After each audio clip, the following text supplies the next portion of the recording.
Hello everyone, welcome in my channel. Students, आज की जो वीडियो है उसमें हम बात करेंगे शॉर्टेस्ट जॉब फर्स्ट एल्गोरिथम। तो इस वीडियो को स्टार्ट करने से पहले अगर आपने अभी तक हमारे चैनल को सब्सक्राइब नहीं किया है तो चैनल को सब्सक्राइब कर लें और बेल आइकन प्रेस कर लें ताकि जब भी हम कोई नई वीडियो अपलोड करें तो आपको नोटिफिकेशन मिल सके। तो ज़्यादा टाइम वेस्ट ना करते हुए आज की वीडियो को स्टार्ट करते हैं। ये हमारा सीपीयू शेड्यूलिंग एल्गोरिथम है, शॉर्टेस्ट जॉब फर्स्ट एल्गोरिथम। ठीक है, तो इसको जब हम करेंगे तो इससे पहले वाली वीडियो में हमने एफएसएफसी जो हमारा एल्गोरिथम है उसको किया था। इसको हम फर्स्ट कम फर्स्ट सर्व के नाम से जानते हैं। Sorry, FCFS, first come first serve, first come first serve के एल्गोरिथम के नाम से जानते हैं इसको हम एफसीएफएस के नाम से। और अगर आप अभी तक आपने उस वीडियो को चेक नहीं किया है तो ऊपर टॉप में आपको आई बटन शो हो रहा होगा, उस पर आपको वीडियो का लिंक दिया गया है, इस पे आप क्लिक करके वीडियो को चेक कर सकते हैं। तो स्टूडेंट्स, इसे जो शॉर्टेस्ट जो फर्स्ट एल्गोरिथम को हम करेंगे तो यहाँ पे उन्होंने हमें क्राइटेरिया दिया हुआ है बर्स्ट टाइम। ठीक है, और जो मोड है वो हमारा नॉन प्रिमिटिव है, यानी एक बार अगर रेडी क्यू से रनिंग क्यू में हमारा चला गया प्रोसेस तो वो कंप्लीट होके ही उससे आउटेड होगा। इसमें हमें क्या है, टर्न अराउंड टाइम निकालना है, तो उसके लिए मैंने यहाँ पे आपको फॉर्मूला लिख दिया है, completion time minus arrival time, और वेटिंग टाइम का फॉर्मूला हमारा होता है turn around time minus burst time. ठीक है, तो मैंने आपको जैसे कि एफसीएफएस वाले एल्गोरिथम में बताया था गैंट चार्ट हर एक का बनाना पड़ेगा, चाहे हम कोई भी शेड्यूलिंग एल्गोरिथम यूज कर रहे हो।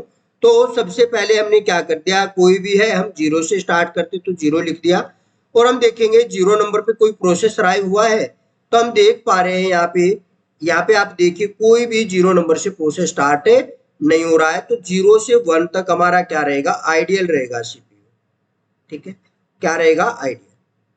ठीक है, इस आइडियलनेस के बाद अगर हम देखें कि वन हमारा हो गया, क्या हो गया, वन, और अगर वन को हम चेक करें तो हम देख पा रहे हैं वन पे कोई प्रोसेस आया है, तो हम देख रहे हैं P1 प्रोसेस है वो आया है वन पे, और P5 प्रोसेस है वो आया है वन पे, यानी दो प्रोसेस आ गए रेडी क्यू में, P1 और P5। अब हमें ये देखना है कि दो प्रोसेस तो आ गए रेडी क्यू में, अब पहले कौन सा एग्जीक्यूट होगा। ठीक है, तो इसके लिए उन्होंने हमें क्राइटेरिया दे रखा है, ये मैंने अभी बताया था, क्राइटेरिया किसका, बर्स्ट टाइम का। हम बर्स्ट टाइम चेक करेंगे, P1 का बर्स्ट टाइम 1 है और P5 का भी बर्स्ट टाइम 1 है। सॉरी, ये मिस्टेक हो गया, P1 का जो बर्स्ट टाइम है वो 2 है, और हमारे ये अराइवल टाइम डाल दिया था मैंने गलती से। P1 का हमारा बर्स्ट टाइम है वो 2 है, और P5 का हमारा जो बर्स्ट टाइम है वो 4 है, ये हमारा 4 है। ठीक है, तो अब हम देखेंगे बर्स्ट टाइम किसका कम है, P1 का कम है 2, तो पहले P1 एग्जीक्यूट होगा, तो हमने यहाँ पे P1 को डाल दिया, P1, और इस P1 पे ये कितने टाइम एग्जीक्यूट करेगा, 2 टाइम्स करेगा, तो P1 का 1 के अंदर हम 2 ऐड कर देंगे तो 3 हो जाएगा। 1 पे हमें रिस्पॉन्स मिला है, 2 और 3 दो ऐड कर देंगे 1 के अंदर तो हमारा क्या आ गया, 3 आ गया। अब P1 हमारा क्या हो चुका है, एग्जीक्यूट हो चुका। अब हमारा जो वैल्यू है वो 3 हो गई, क्या हो गई, 3। अब हमें 3 पे चेक करना है कितने प्रोसेस होंगे। देखो P5 तो पहले ही है रेडी क्यू में, P5 तो पहले से ही रेडी क्यू में है, और उसके बाद हमारा टाइम हो गया है 3, तो 3 पे P2 भी एंटर कर जाएगा, P3 भी एंटर कर जाएगा, दो प्रोसेस और एंटर कर गए, P2 और P3, P2 और P3, इन दो प्रोसेस ने एंट्री कर ली। तो अब रेडी क्यू में हमारे 3 प्रोसेसेस हो गए, इनमें से कोई एक एग्जीक्यूट होगा, वही हम क्राइटेरिया देखेंगे किसका, बर्स्ट टाइम का। अगर हम P2 का बर्स्ट टाइम देखें 3 है, P3 का बर्स्ट टाइम देखें 1 है, P5 का बर्स्ट टाइम देखें 4 है, तो सबसे कम बर्स्ट टाइम है P3 का, तो P3 एग्जीक्यूट होगा।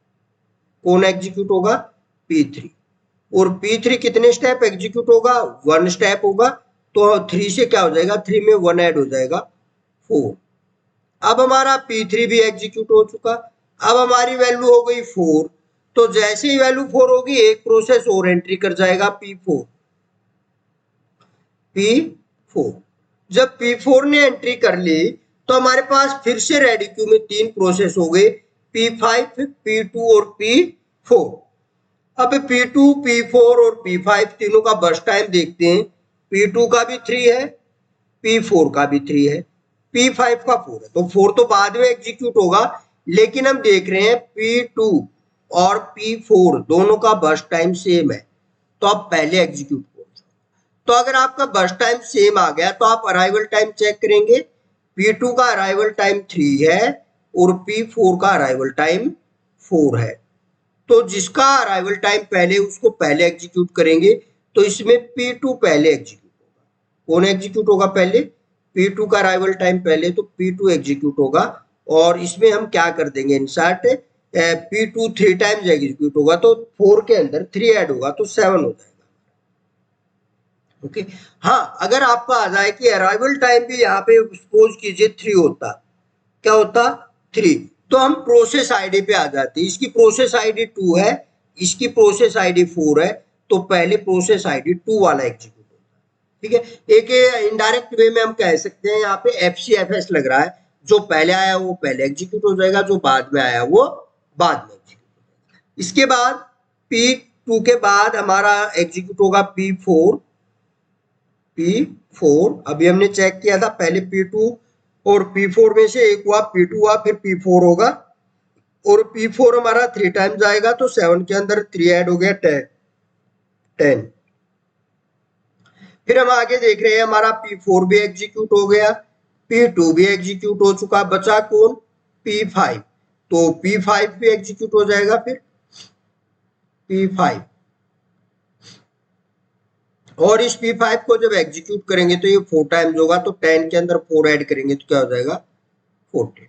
अब हमारा गैंट चार्ट बन गया है। अगर ये गैंट चार्ट हमारा ओके है तो ये क्वेश्चन आपका फटाफट हो जाएगा। जब भी आप गैंट चार्ट बनाओ तो आपका ठीक होना चाहिए। अगर आपका गैंट चार्ट ही गलत हो गया तो आपका कोई भी क्वेश्चन है इसका ठीक नहीं होगा, और अगर आपका गैंट चार्ट बिल्कुल ठीक बना है तो आपका हर एक क्वेश्चन ठीक होता चला जाएगा। तो आप यहाँ पे देख रहे हो कंप्लीशन टाइम, P1 का कंप्लीशन टाइम देखिए, P1 कहाँ पे फिनिश हो रहा है 3 पे, तो आप 3 डालिए। P2 कहाँ फिनिश हो रहा है, यहाँ पे 7 डालिए, 7। फिर हम देख रहे हैं P3 कहाँ पे इसमें फिनिश हुआ 4 पे, 4 डाल दीजिए। फिर आप देखिए P4 कहाँ पे फिनिश हुआ 10 पे, आप 10 डाल दीजिए।